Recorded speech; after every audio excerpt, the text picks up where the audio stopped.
बिस्मिल्लाहिर्रहमानिर्रहीम। अस्सलाम वालेकुम नाज़रीन, welcome to my YouTube channel. नाज़रीन, अगर मेरे यूट्यूब चैनल के ऊपर नए हैं, चैनल को सब्सक्राइब करें, बेल आइकन जरूर दबाएं ताकि आने वाली हर नई अपडेट जो है वो आप तक बर वक्त पहुंच सके। नाज़रीन, हाल ही में इसराइल ने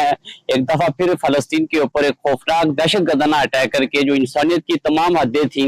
और जो दहशतगर्दी की जो एक नई मिसाल थी वो कायम कर दी है। तो नाज़रीन, जिस तरह आपने देखा होगा कि इसराइल जो है वो गुज़िश्ता 2 सालों से जो है वो सबसे पहले उसने एक सिस्टमेटिक जेनोसाइड किया और फलस्तीनियों का जो है वो कत्लेआम किया और 50,000 से ज्यादा जो है औरतों और बच्चों को कत्ल किया, जिसमें जो है वो ज्यादा तादाद जो है वो खवातीन की है। तो नाज़रीन, इस सारी सिचुएशन में जिस तरह आपने देखा होगा कि जो किरदार आलमी बरादरी का रहा है और खासतौर के तौर पे जो मुस्लिम ममालिक ने सारी सिचुएशन में किरदार अदा किया है वो नाज़रीन बहुत ही शर्मनाक है। और जो मुख्तलिफ जो ममालिक जो हैं उन्होंने जो है वो इस पे खामोशी इख्तियार किए रखी है और बाद ममालिक ने जो है वो इस पे बातचीत करने की कोशिश की, लेकिन जो है वो इसराइल और जो अमेरिका का जो दबाव था उसमें आके जो है वो उन्होंने भी जो है वो इस सारी सिचुएशन पे खामोशी इख्तियार की है। तो नाज़रीन, एक तरफ तो जो मुख्तलिफ हल्के हैं, जो मुख्तलिफ ममालिक हैं, वो जो है वो इंटरनेशनल लॉ की बात करते हैं, आलमी कवानीन की बात करते हैं, लेकिन समझ नहीं आ रही कि जो आलमी कवानीन हैं उनका वजूद जो है वो किस पे है। जिस तरह आपने देखा होगा कि अगर आलमी कवानीन का वजूद इस दुनिया के अंदर होता तो जिस तरह इसराइल ने फलस्तीनियों की एक नस्लकशी की है, तो नाज़रीन ये सिस्टमेटिक जो जेनोसाइड है ये कभी ना होता। इसराइल को जो है वो मुख्तलिफ ममालिक जो है वो इसकी रोकथाम करते और मुख्तलिफ जो इदारे हैं जिस तरह यूनाइटेड नेशन जो है वो एक बहुत बड़ा प्लेटफॉर्म है और उसका जो बुनियादी काम है वो दुनिया के अंदर जो चलने वाले कॉन्फ्लिक्ट्स हैं, जो तनाज़ात हैं, उनका जो है वो पुरअमन हाल है। तो नाज़रीन, इस सारी सिचुएशन में जो है वो हाल ही में जो है वो बातें सामने आ रही थी कि इसराइल और हमास के दरमियान जो है वो एग्रीमेंट साइन हो रहा है और कोई बातचीत चल रही है जिसमें जो है कि फौरी तौर पे जो है वो जंगबंदी की जाएगी और जो यरगमाली हैं जो हमास के पास हैं या जो इसराइल की कैद में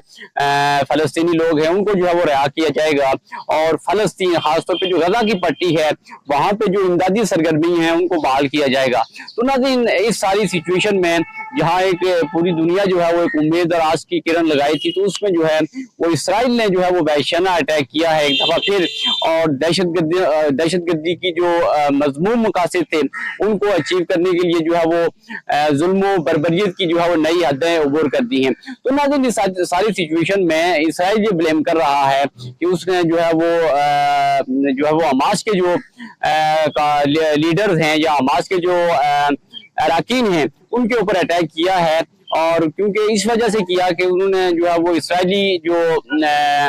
फौजी थे उनको जो है वो हलाक किया है, लेकिन हमास ने जो है वो इसकी बात की सख्ती से तरदीद की है कि उन्होंने कहा है कि जो गजा की पट्टी है उस पर जो है वो कंट्रोल इसराइली फौज का है और वहां पे जो है वो किसी इसराइली फौज की हलाकत जो है वो हमास के हाथों नहीं हुई है। तो नाज़रीन, इसमें न सिर्फ मशरक़ वस्ता के अंदर एक कशीदगी की सूरत हाल को जन्म दिया है, बल्कि जिस तरह आपने देखा होगा कि ईरान जो है, क्योंकि ईरान का जो है वो बराह रास्त इस मामले के साथ तल्लुक है, क्योंकि ईरान जो है वो हमास और हिज़्बुल्लाह की न सिर्फ भरपूर सपोर्ट कर रहा है,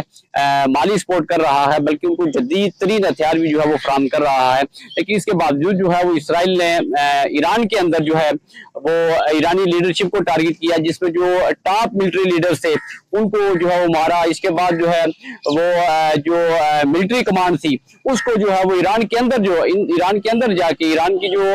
सालमियत थी उसकी खिलाफ वर्जी करते हुए ईरान के अंदर जाके अटैक किया, जिसमें जो है वो टॉप लीडरशिप आर्मी चीफ समेत जो है वो इसराइली जो ईरानी फौज से उनकी हलाकतें हुई हैं। और इसके अलावा इसराइल जो दावा कर रहा है कि उसने जो ईरान का न्यूक्लियर प्रोग्राम है उसको भी तबाह किया है। तो नाज़रीन, ये सारे अमल में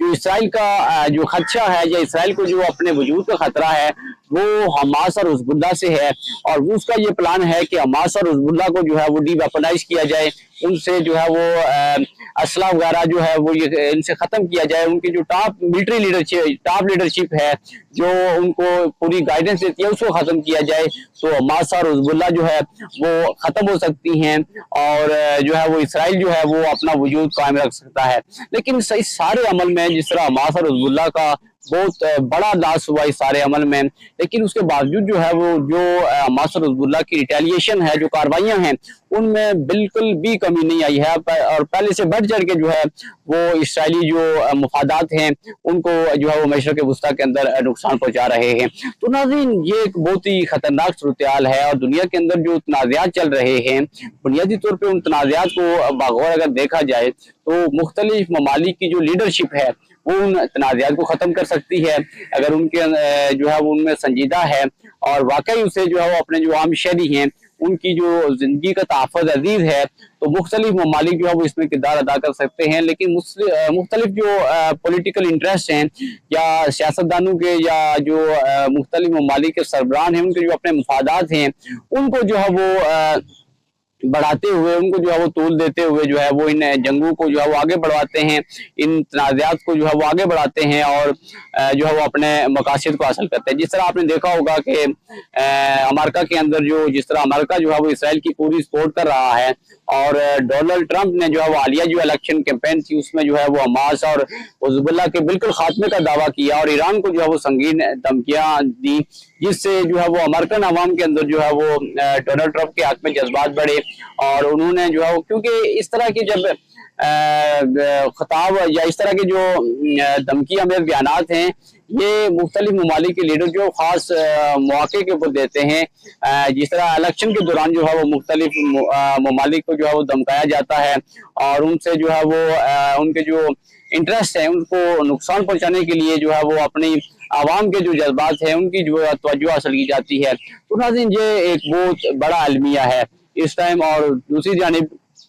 जो आलमी इदारे हैं जिसमें यूनाइटेड नेशन है,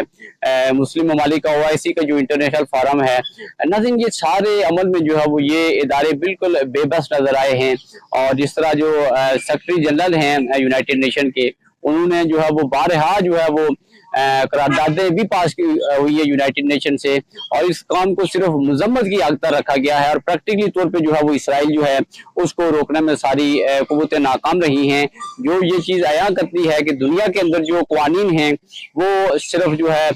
जिस तरह उर्दू में एक मुहावरा है कि जिसकी लाठी उसकी भैंस, ये कवानीन जो है वो इस दुनिया के अंदर राज है। यानी कि जिसके पास ताकत है वो कुछ भी कर सकता है, वो मुख्तलिफ ममालिक की सालमियत को वायलेट करते हुए उसके अंदर जाके जो है वो उनके सिटीजन को टारगेट कर सकता है। उसको दुनिया की कोई ताकत जो है वो पूछ नहीं सकती। जिस तरह हालिया